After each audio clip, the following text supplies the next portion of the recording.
بسم الله الرحمن الرحيم.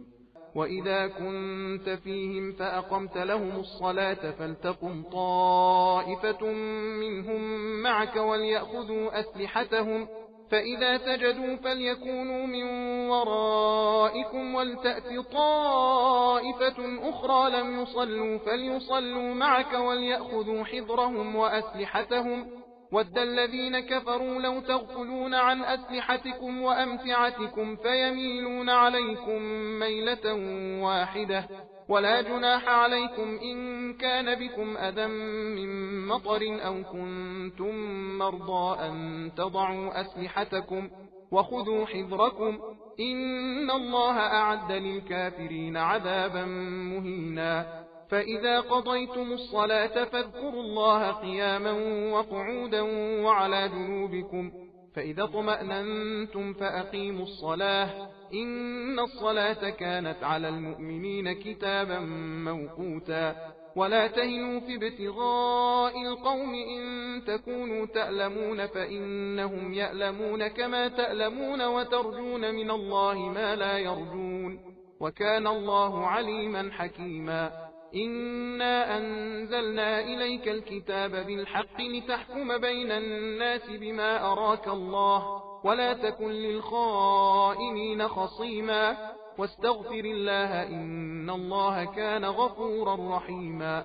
ولا تجادل عن الذين يختانون أنفسهم، إن الله لا يحب من كان خوانا أثيما. يستخفون من الناس ولا يستخفون من الله وهو معهم إذ يبيتون ما لا يرضى من القول، وكان الله بما يعملون محيطا. ها أنتم هؤلاء جادلتم عنهم في الحياة الدنيا، فمن يجادل الله عنهم يوم القيامة أم من يكون عليهم وكيلا. ومن يعمل سوءا أو يظلم نفسه ثم يستغفر الله يجد الله غفورا رحيما.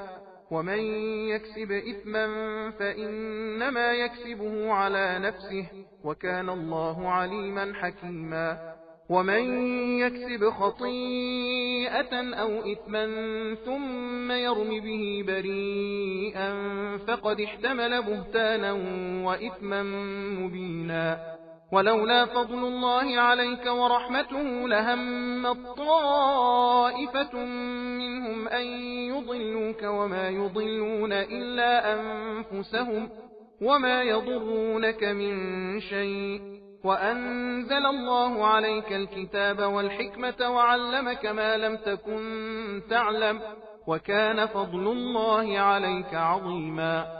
لا خير في كثير من نجواهم إلا من أمر بصدقة أو معروف أو إصلاح بين الناس، ومن يفعل ذلك ابتغاء مرضات الله فسوف نؤتيه أجرا عظيما.